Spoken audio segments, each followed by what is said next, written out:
Saya hari ini sebagaimana tadi sudah dilaksanakan acara pelantikan dan secara resmi telah menjadi Kepala Badan Gizi Nasional yang per hari ini kemudian saya telah aktif.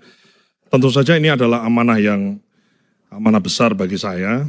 Ini satu amanah besar karena memang program makan bergizi gratis ini adalah program besar, grande, dan satu di antara program prioritas pemerintahan Bapak Prabowo Subianto dan Pak Gibran Rakabuming Raka. Tentu saja saya di momen kesempatan yang baik ini mengucapkan bersyukur dan juga innalillahi wa inna ilaihi raji'un, artinya segala sesuatu berasal dari Allah dan semuanya akan kembali pada Allah. Insya Allah saya akan terus berjuang dan berusaha untuk bekerja sebaik mungkin. Dan selanjutnya saya ingin memberi apresiasi kepada Bu Nani Diang dan juga mendoakan beliau yang saat ini atau kemarin barangkali Pak Media juga tahu bahwa Bu Nani mengundurkan diri karena alasan kesehatan. Jadi kita semua mari kita doakan beliau agar segera prima dan bisa kemudian seger waras seperti biasanya kan gitu. Untuk selanjutnya Bapak dan Ibu semua yang saya hormati, ya, kita atau kami ya mengakui bahwa memang ada hal-hal yang memang harus diperbaiki, bahkan kita sendiri telah menyaksikan bahwa ada terjadi pelanggaran dari sisi tidak transparannya tata kelola, yang pada intinya ada satu persoalan di bidang tata kelola. Ini adalah PR besar yang tentu saja saya sebagai kepala dibantu oleh 2 wakil kepala dan seluruh jajaran BGN dan tentu saja didukung oleh semua jajaran kabinet, kementerian dan lembaga yang lain. Saya sebagai kepala akan bekerja keras untuk memperbaiki yang memang harus kita perbaiki. Yang tidak transparan harus kita buat transparan. Mungkin barangkali kalau ada yang masih manual, bagaimana caranya supaya tidak manual atau bisa secara digital ada recordnya. Dan yang sembunyi-sembunyi tidak boleh lagi terjadi dan segalanya harus terang benderang. Ini adalah anggaran besar yang bersumber dari rakyat dan harus diperuntukkan untuk rakyat. Jadi ini adalah program dari rakyat untuk rakyat. Tentu saja setiap tetes rupiah yang dikeluarkan harus betul-betul sesuai dengan tujuan program. Jadi bukan hanya menyediakan makan, tapi menyediakan gizi yang sesuai, yang baik untuk anak-anak kita, ibu-ibu yang hamil, ibu-ibu yang menyusui, dan juga para lansia.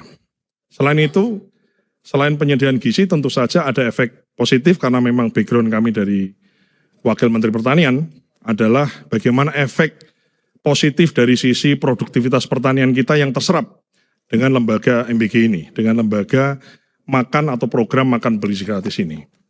Ini adalah program grande. Saya di beberapa kesempatan menyampaikan bahwa program ini tuh ibarat Pac-Man, jadi apa-apa dimakan. Kalau kita lihat dulu ada orang mandi-mandi susu, sekarang insya Allah tidak ada lagi. Ada orang buang-buang wortel, insya Allah tidak ada lagi.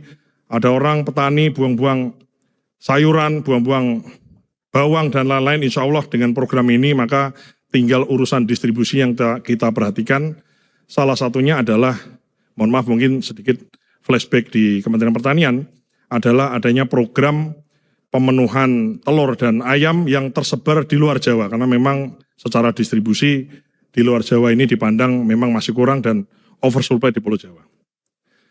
Bapak Ibu semua yang saya hormati, saya di momen kesempatan yang baik ini dan diliput oleh seluruh media ingin menyampaikan bahwa dengan menjadi kepala ini tentu ini suatu tanggung jawab dan saya ingin menggunakan media ini untuk menekankan secara publik bahwa saya memiliki keluarga, saya memiliki sahabat, saya memiliki teman, rekan, siapapun itu termasuk alumni dan seterusnya. Dan saya ingin menyampaikan bahwa saya sebagai kepala ini, kalau nantinya ada orang misalnya menawarkan jasa, barangkali dengan imbalan, ngaku-ngaku orang saya, keluarga saya, sahabat saya, teman saya, alumni bersama saya, dan lain-lain, yang dirasa tidak sesuai, saya pastikan itu tidak benar. Dan saya minta kepada yang bersangkutan misalnya, itu kemudian dilaporkan kepada pihak yang berwajib. Karena ini betul-betul kita serius untuk menangani perkara ini.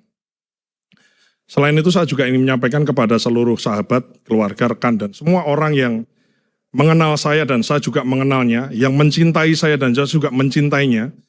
Minta maaf mungkin barangkali saya tidak kemudian memberikan atensi khusus atau tidak memberikan semacam prioritas kalau yang dibahas adalah seputar pekerjaan.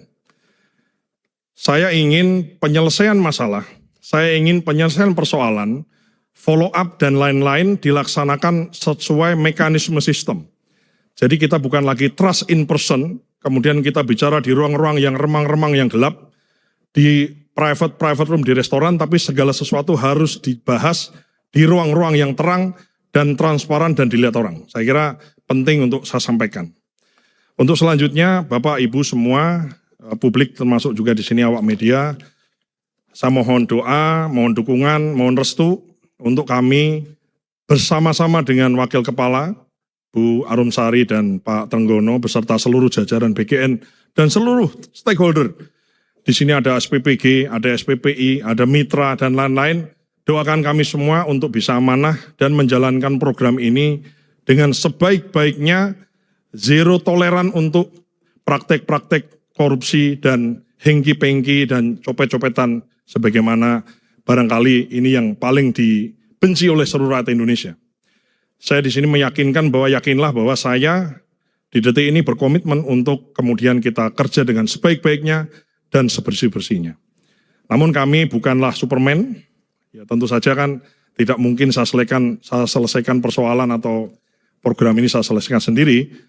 Tentu saja kami beserta dengan semua tim, baik yang aktif maupun barangkali yang juga stakeholder semuanya, kami yakinkan bahwa di momen ini kami mendengar, kami ingin lebih banyak mendengar, ingin kemudian lebih banyak menerima masukan dari semua.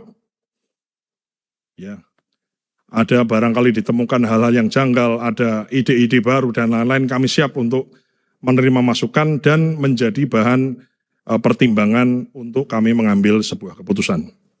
Bapak Ibu semua yang saya hormati, ini adalah tugas berat, anggarannya besar, grande, seluruh Indonesia, dan ini adalah program Bapak Presiden menyangkut demokrasi atau demokratisasi gizi ke seluruh anak kita. Kita harus melihat diri kita bahwa memang masih banyak anak-anak di mana-mana yang membutuhkan sentuhan asupan gizi lebih supaya tumbuh kembang baik otak maupun fisiknya maksimal. Ini adalah program besar, program jangka panjang, dan saya siap untuk kemudian mendengar semua aspirasi untuk kami pertimbangkan dalam kami mengambil keputusan. Saya kira itu yang bisa saya sampaikan. Wassalamualaikum warahmatullahi wabarakatuh. Anggaran BGN kan berkurang dengan keluarga, itu artinya apakah memang Anda tidak akan melibatkan keluarga atau kerabat terdekat? Enggak ada. Saya tidak punya SPPG, saya tidak punya dapur, saya tidak ada keluarga saya yang punya dapur dan punya SPPG. Anggaran BGN kan berkurang Mas dari 268 ke 229. Arahan khusus kan begini ya. Ini kan bukan hanya kemudian kita bikin panitia membagi-bagi makanan, bukan. Tujuannya kan adalah beyond itu, bahwa kita menyediakan gizi yang sesuai. Ingat itu ya, kita menyediakan gizi yang sesuai. Ini namanya makan bergizi gratis. Bukan makan enak gratis atau bukan makan banyak gratis, bukan. Tapi makan bergizi gratis. Nah, tentu saja yang menjadi perhatian adalah bagaimana pemenuhan gizi kepada anak-anak yang memang harus diberi sentuhan gizi. Termasuk juga ibu hamil, ibu menyusui, dan juga lansia. Ya, jadi beyond di situ. Dan efeknya adalah satu, orangnya tambah gizi. Saya mohon maaf mungkin kalau agak panjang dikit, ini ada yang lain juga nih. Ya. Saya adalah orang yang lahir di desa. Ibu saya memelihara ayam di rumah. Dan saya adalah efek dari makan bergizi. Mohon maaf, mungkin kami bukan orang kaya, tapi kami dari kecil biasa makan telur banyak. Karena kami pelihara ayam di rumah. Sehingga memang gizi itu penting. Ya, gizi itu penting. Kadang-kadang orang itu melihat kenyangnya karena memang kemampuannya. Dan di sini adalah program yang begini adalah sentuhan langsung program pemerintah yang langsung orang lapar dikasih makan, orang butuh gizi dikasih gizi, kan gitu. Tidak bisa kemudian hanya dikasih himbauan-himbauan itu.